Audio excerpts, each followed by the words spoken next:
our Underreported Stories segment tonight, Sarah Palin wants to make the New York Times pay for the fake news they publish.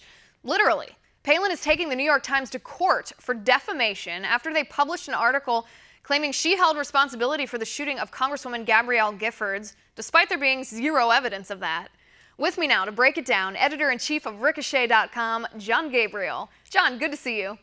Good seeing you.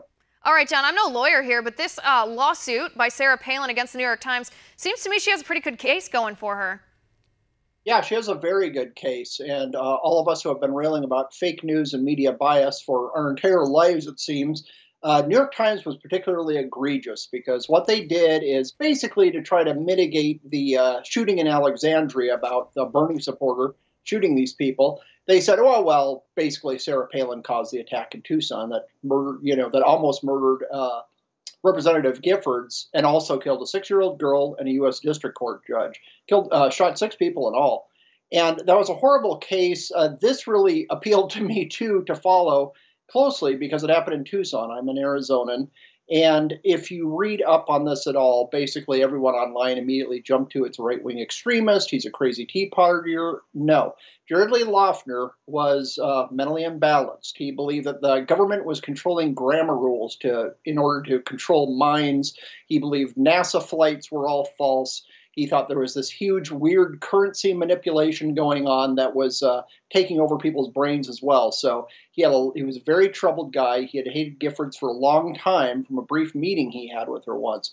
So it was just really transparent and disappointing that they published something they knew was false. New York Times has reported in the past it was false to make that connection. Yet they made that connection anyway. It was disgusting. Right. I mean, the guy who shot Congresswoman Giffords was a schizophrenic. His political views weren't even logically consistent. They were all over the board. He wasn't an ideologue in any sense. And I mean, the most serious part of this is there never was any evidence that that meme that the left talks about, that Sarah Palin's social media people posted on social media with crosshairs and targeting the different Democratic districts and seats. There's no evidence that he even saw that, let alone used it as motivations to hate Congresswoman Giffords. That part, to me, just floors me. Mm-hmm. Yeah, and she is pursuing it. It's a very tough standard. She's going for actual malice, that they knew it was wrong, published it anyway to hurt her. And usually that's not how lawyers want to address these things because it's very hard to prove intent. But it seems obvious. If you look at the New York Times records, their same editorial page says she was not involved in the shooting at all. And then when it's politically convenient, trying to smear her with it. And they did it in a very tricky way, too. It was one of those things where they didn't come out and say Palin's responsible for the Giffords shooting.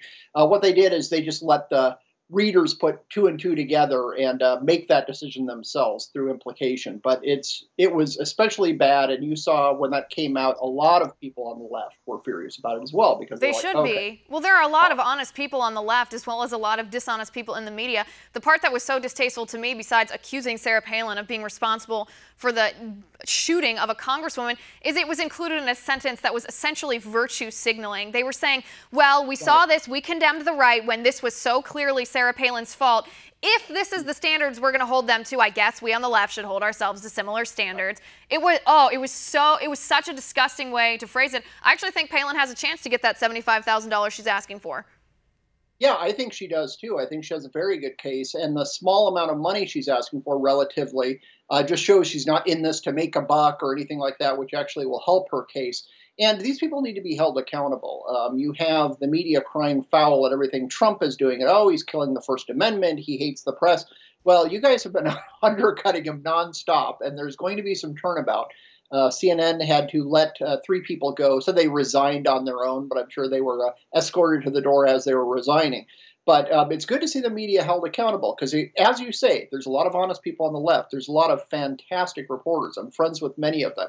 And these horrible examples, it hurts their entire industry. I want to press that trustable and holding any politician accountable from any party. And these horrible stories and this bad reporting and bad op-ed writing, or editorial writing in this case, really hurts their own case. Right, it does. In the end, it'll just damage themselves. All right, there's one more story. This is an underreported story of this week, and I guess I shouldn't be surprised, if I want to play the cynical card here, that the mainstream media is not covering this, but there was a man in the state of Virginia who was sentenced to prison.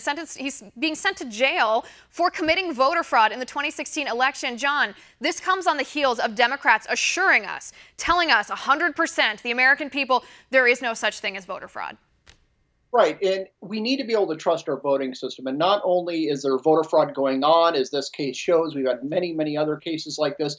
Anytime someone votes illegally or double votes, they're canceling out the vote of someone else, voting for the opponent, the person who followed the rules. So it definitely hurts the entire democratic process. And while they create all these crazy conspiracy theories about evil-doing people at the Kremlin hacking our election, that they've been exaggerating for 6 months, under their noses, these people are doing this.